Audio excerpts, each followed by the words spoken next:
Hello everyone, this is Dr. E, and for today we're going to be using this device to produce parallel and perpendicular lines.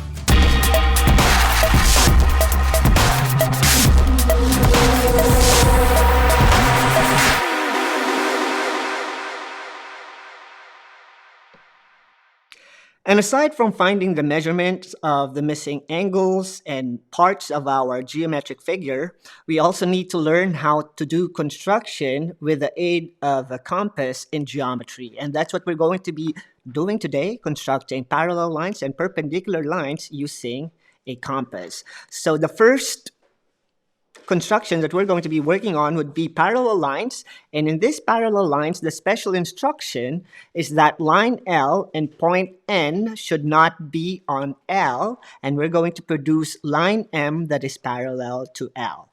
It's a little bit too much words to be working on. So let's just say that we need to produce a parallel line. So we need line right here, and this is line L. And we need another parallel line having point N that is not on L. And this should be parallel to L. And we will call this line M. And how are we going to produce this figure in such a way that they are indeed parallel to each other? So the first thing that we need to do, of course, is to have our compass ready and our straight edge.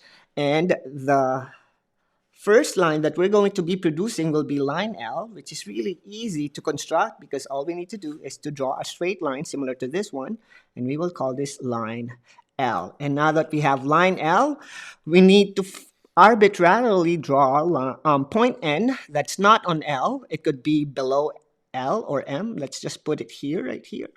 So this is line N. And we need to produce a line parallel to L. And to be able to do that, now we're going to be using our compass to help us draw a parallel line. And to do that, we just need to connect or draw a line that is intersecting point N and line L. The angle, it doesn't matter. You can use a narrow or wide angle as long as you produce a line that will intersect line L and point N. And this line right here, with this point of intersection H, will help us produce a line that will be parallel to L with the use of our compass. So let's adjust our compass a little bit. So just try to create an angle that is shorter than line H and N.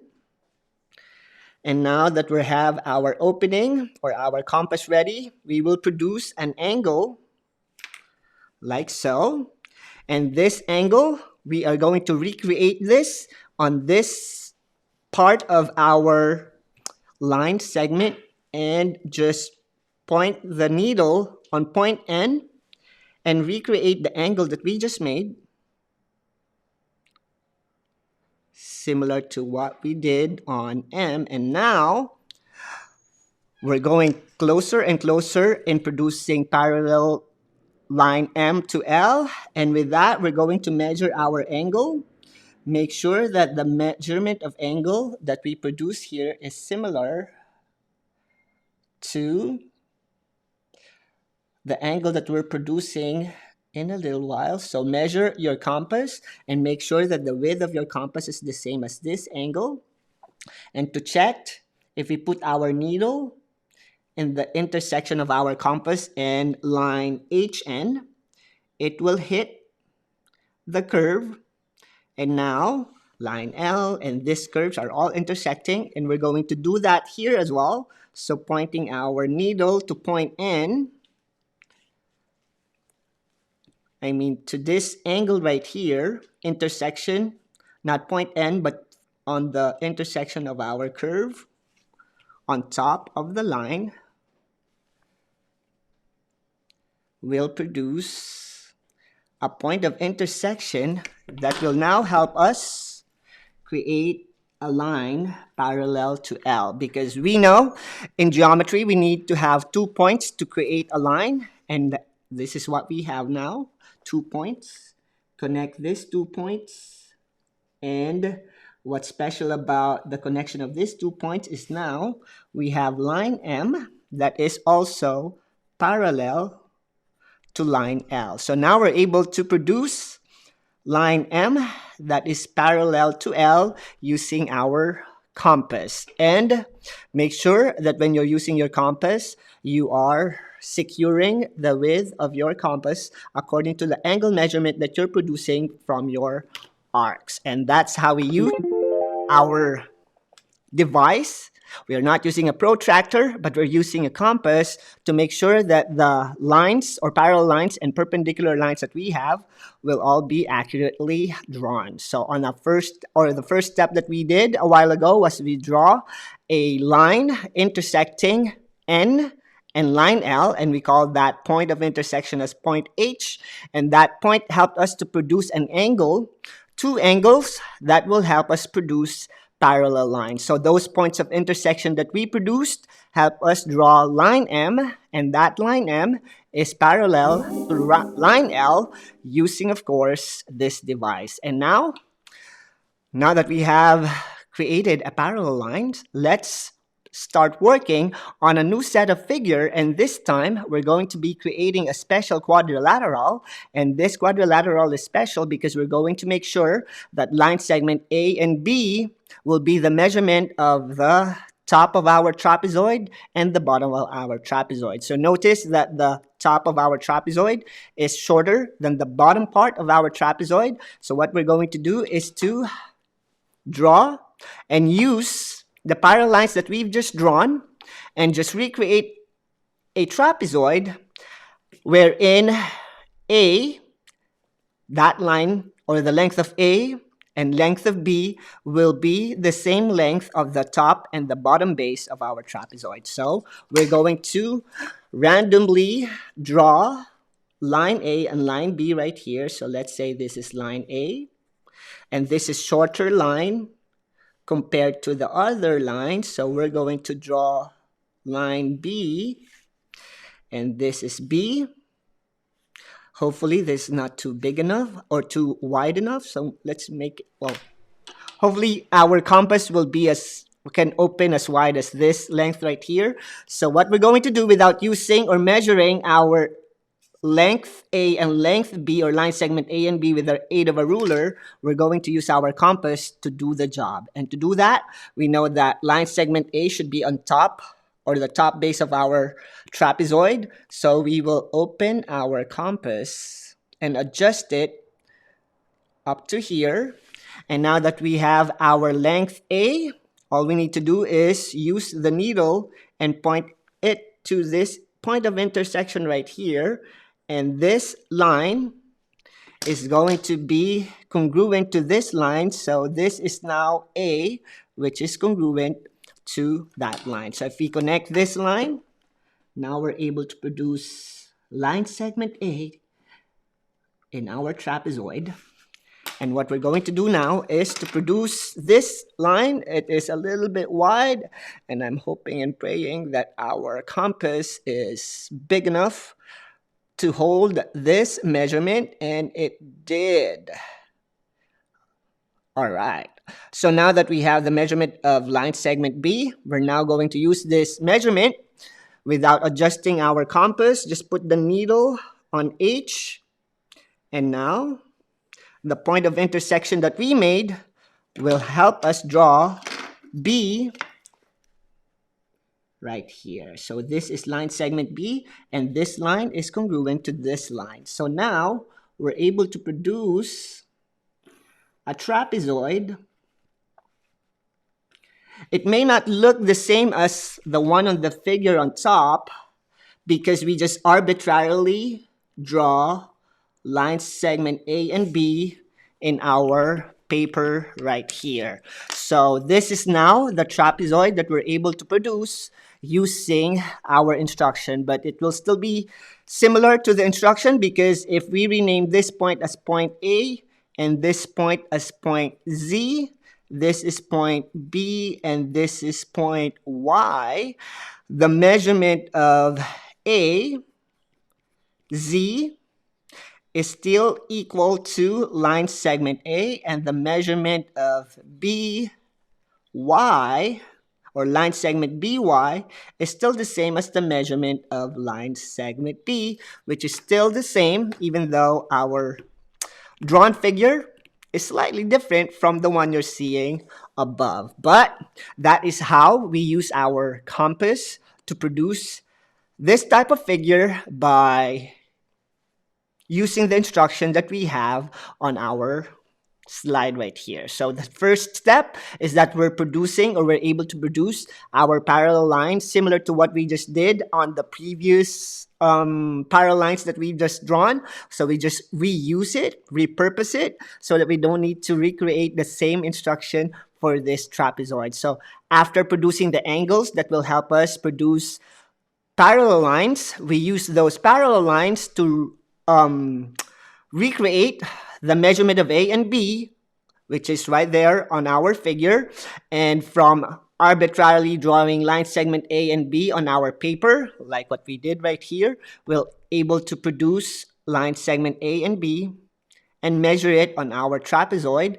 And we're able to produce that using our compass, and by connecting those 2 points using the point of intersection of our curve on line A and line B, now we have a trapezoid, which is similar to this one, that is equal to line segment A and line segment B. So that's our second figure. We're able to produce a trapezoid according to that length. Now, let's start creating perpendicular lines. And in this particular instruction, given point P on line L, we need to produce or construct line CP that should be perpendicular to L. And to be able to do that, we are going to be using our compass to produce a perpendicular line. And how are we going to do that?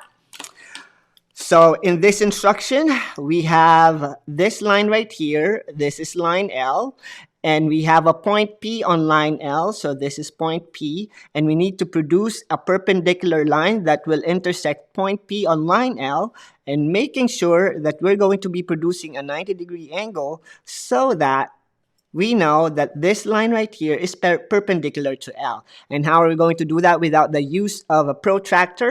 We're going to be using our compass. So let's make our compass a little bit narrower so that it's a little bit easier to work with. And now that we are ready with our compass, that's my comfortable size, let's draw line L, which is the easiest construction that we're going to be doing on this instruction. So this is line L. And we need point P on L. So let's say this is point P, which is on L. We need to produce a perpendicular line that will cross L using a compass. And how are we going to use our compass? So let's just adjust it a little bit. And now that we have our adjustment, point our needle to point P and draw a curve that will intersect line L on both sides. So now we have this point. And now that we have the point of intersection, let's say A and B, since this is the radius of this circle right here, let's adjust our compass a little wider, just a little bit. And now that it's a little bit wider, we're going to be pointing our needle on the point of intersection, or in this point right here, and draw a curve right here. So notice that the compass is slightly wider than the radius of our line right here, or circle.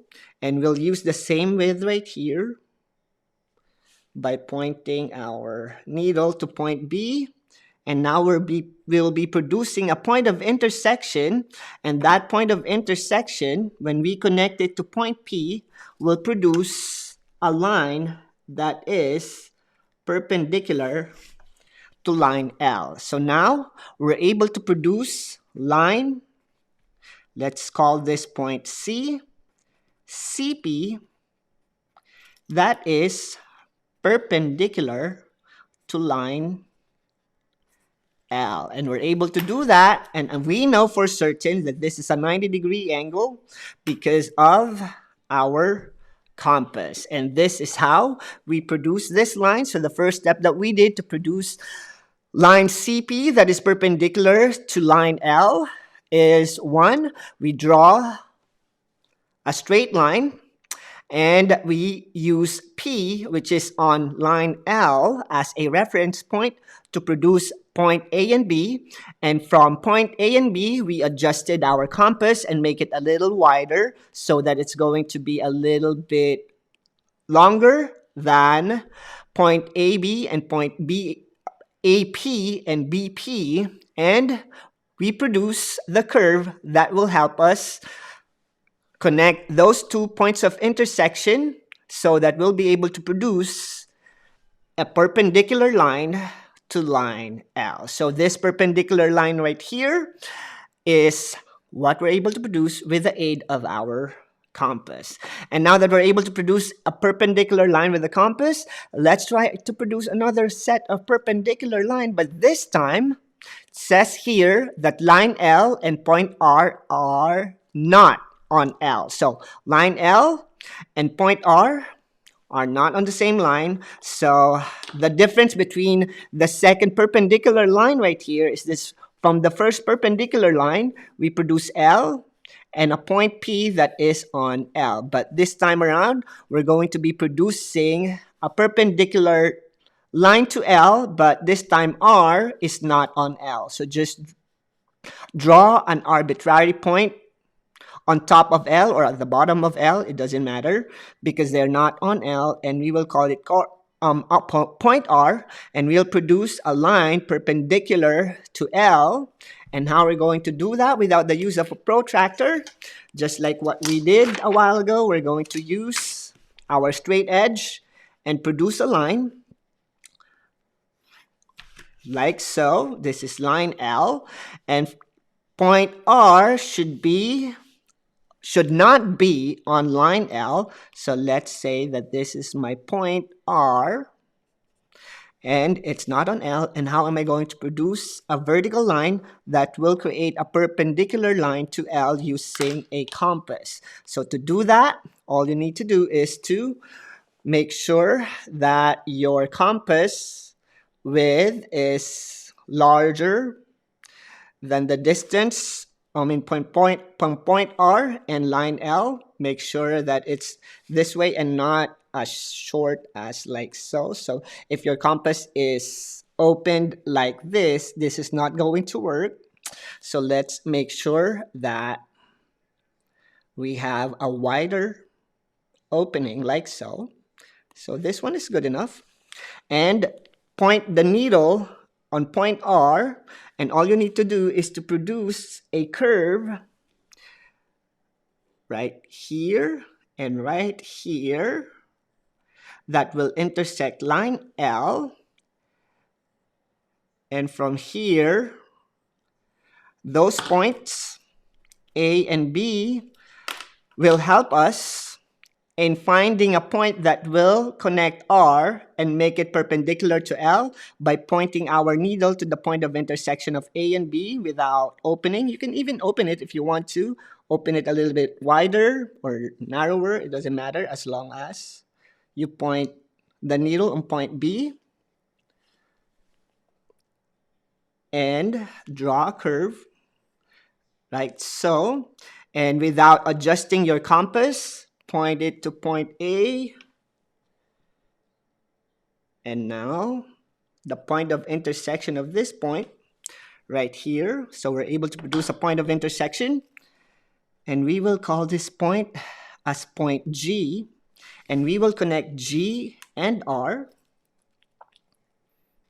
And when we connect those 2 points, we're now able to produce a line that is perpendicular to L, and we know for certain that this is a 90-degree angle by just using our compass. So now we can say that line RG is perpendicular to line L using our compass. And this is how we're using our devices in geometry to produce parallel and perpendicular lines, and we're able to recreate this particular illustration with the aid of our straight edge and of course our devices, and produce line RG that is perpendicular to line L. So your number bender challenge for the day is to get your own compass and try to recreate all the figures that we just produced in our lesson